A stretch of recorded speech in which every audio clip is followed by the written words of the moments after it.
De cop, un dia te n'adones que les teves mans ja són les d'una persona gran.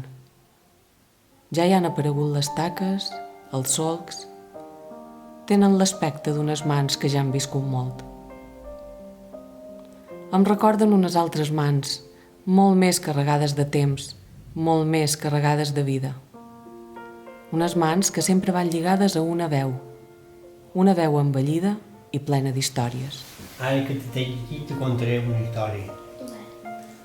Nosaltres, amb els amics, Joan Corrot, Miquel Fagerí, que eren 4 o 5, anàvem i formàvem un fil d'empalomar que se deia antes i que no se veia casa i casa. Ama Rosa. ¿Pero qué les pasa? ¿Por qué no me creen? Yo maté a ese hombre. Yo le maté para robarle los pagarés. ¡Puedo jurarlo!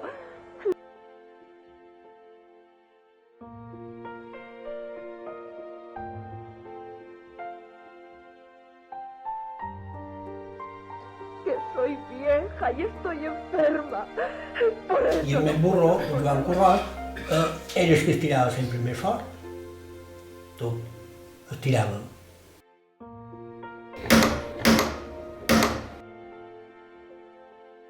Tienen que creerme. ¿Por qué?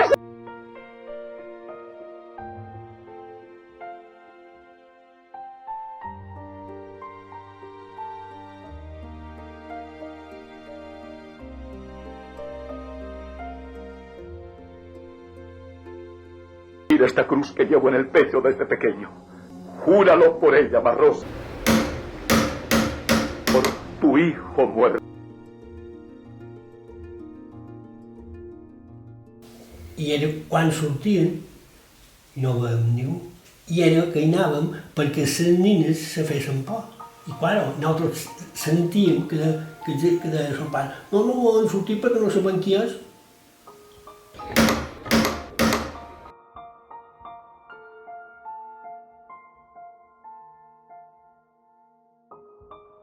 I així seguíem.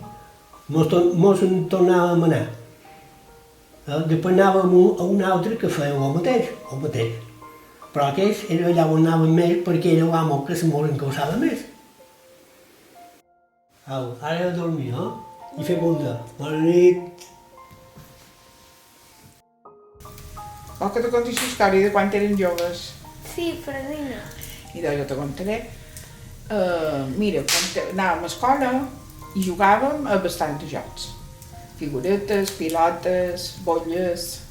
I què és això, les figuretes? Mira, les figuretes eren un paperets que duien uns dibuixets, n'hi havia de grosses, de petites, i els posàvem en terra, girades en la cara bona per avall. Damunt la cera, damunt la plaça, que on sigui. I fèiem així. I se giraven. Totes les girades eren teves. Què passa? Que jo vaig anar a fer feina a la saboneria, a la fàbrica del sabó. I ja acabàvem de jugar figuretes i podíem anar en el passeig de Bunyola. Què és això del passeig? Pues mira, anàvem amb les amigues, el diumenge a l'hora baixa, per amunt i per avall. I tens, Ventura estava un any. Ventura estava un any a mirar mort o més. I passava un diumenge, passava l'altre, perquè de setmana a setmana té 7 dies. I passava temps que mos miràvem i mos anàvem i mos tornàvem a mirar. Passàvem més a prop per veure per qui mos agradava. El nen que mos agradava o el nòvio que mos agradava tenir, li passàvem més a prop, més a fora i ho fèiem així. Perquè si no, si tu passaves 7 metres en fora ja no te topaves amb aquell nen, tu el que volies era topar-te amb aquell nen que t'agradava. I si el nen t'agradava ja ho sabies, perquè te mirava, te reia i te feia com un símptoma de voler-te. I aquest passeig només podíem arribar fins allà, perquè els qui passaven d'aquesta casa, que se deia Can Cavaller, la pujada de l'escola, perquè si ja passaven eren com mal vistes, no sé. Eren com un poc mal vistes de que ja passaves per avall, ja volies fer alguna cosa que no havies de fer. No? T'ha agradat aquesta història nostra? Sí, Fredino. És ben diferent d'avui en dia. Molt bé. T'ha agradat, Iva? No el veureu? Molt bé. Estic ben contenta que t'hagi agradat. Padrí, tornem a contar històries de taronges. Ara t'ho contaré.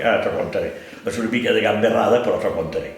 Quan eren nins vivíem a Fonaluig, però anàvem a escola sola. I eren els anys de sa fam. I davallàvem amb una mica de dinar per migdia. I llavors, quan tornàvem cap al poble, una famada. I el que fèiem érem un gamberros, Anàvem en aquells horts per allà i robàvem taronges. I els amagàvem dins un petzers. Feien com un nieró i els amagàvem dins un petzers. Bueno, un dia partim, fem la robada, els amagam, mos anem a solla, a classe, i un tal Jordi se retrasava i en Jordi no ve. Bé, ja vendrà. S'hora baixa partim per amunt, anem a les taronges i començàvem a menjar. I en Jordi ve a riure, i ell no menjava ni una, però més res. Jordi, que no en menja ni una. No tinc gana, jo.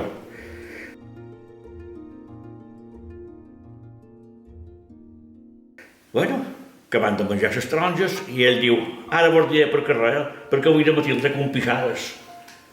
Com és possible, això? Els he compixades, i a més, quan tu rebassaves la taronja de sabre, moltes vegades el brot no se rompia, sinó que se rompia un tros de pell de la taronja, d'un estel, feia un estel. I el punyetero havia col·locat les taronges en l'estel damunt i llavors les havia regades. T'ha quedat la història? Sí. No vull oblidar-me d'aquell contes curts, d'aquelles històries on no canviava ni una coma. Eren records repetits paraula per paraula, i tot sempre acompanyat de la pell teva i seca de les mans i de la veu que envellia. Per què ens escolten tan poc?